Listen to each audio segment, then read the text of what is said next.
What happened while we were away brought to you by This Morning. It's officially official. Hi, everybody. I'm Robert F. Kennedy Jr., your HHS Secretary, and I'm here today with NIH Director Dr. Jay Bhattacharya and FDA Commissioner Dr. Marty Makary.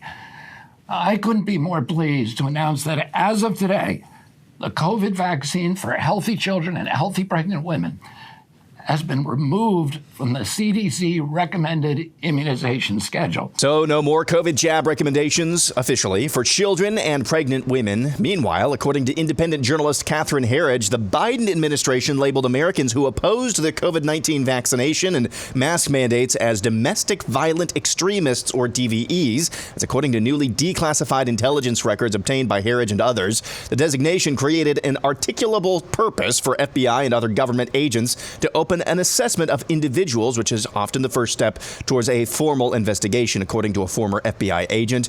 Rogue judges are getting increasingly emboldened over the weekend. It took one federal judge just hours to attempt to file an injunction against the Trump administration's new order blocking Harvard University from enrolling foreigners. On another matter, another federal judge issued an injunction over the weekend attempting to block the United States deportation of violent criminals back to South Sudan in a move Secretary of State Marco Rubio says is causing serious and irreparable damage to U.S. foreign policy. In Congress, the big, beautiful bill was met with a cold shoulder from at least two Republican senators. Here's Rand Paul and Ron Johnson. The House bill is going to add about $4 trillion to the debt ceiling. The Senate bill adds $5 trillion.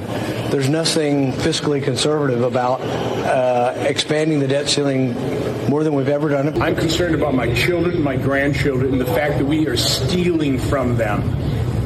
We are stealing from our children and grandchildren. $37 trillion in debt, and we're going to add to it as Republicans?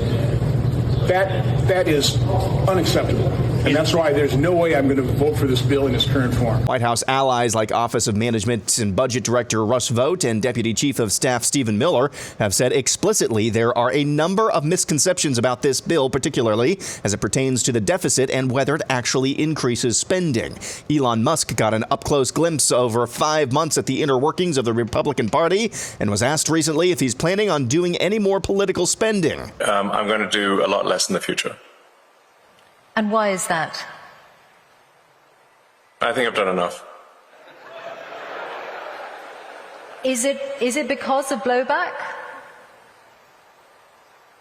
Well, if I see a reason to do political spending in the future, I will do it. I do not currently see a reason. President Trump is growing frustrated with both Russian President Vladimir Putin and Ukrainian President Vladimir Zelensky as the former continues to reportedly shell civilian areas deep inside Ukraine, and the latter allegedly attacked Putin's helicopter with drones. He's killing a lot of people, and I don't know what the hell happened to Putin. I've known him a long time, always gotten along with him, but he's sending rockets into cities and killing people, and I don't like it at all, okay? We're in the middle of talking, and he's shooting rockets into Kiev and other cities. I don't like it at all. Let's check in on French President Emmanuel Macron.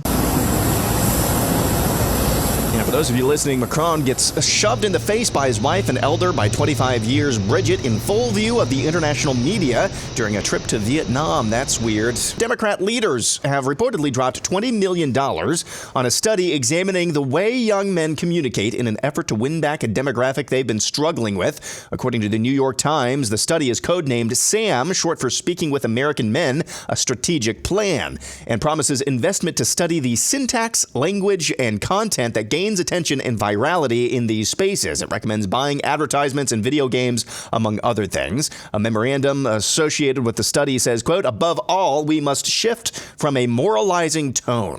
We must shift from a moralizing tone. Learning Chinese today. Today's phrase is, I'm pretty sure your main problem is that you're fake and gay. 我很确定你的主要问题是你虚伪而且是同性恋. In Seattle, a gathering of Christians at a public park was shut down by a horde of violent Antifa degenerates. Naturally, Seattle's Mayor Bruce Harrell is blaming the Christians. And finally, Duck Dynasty star and Blaze Media family member Phil Robertson has passed away at the age of 79.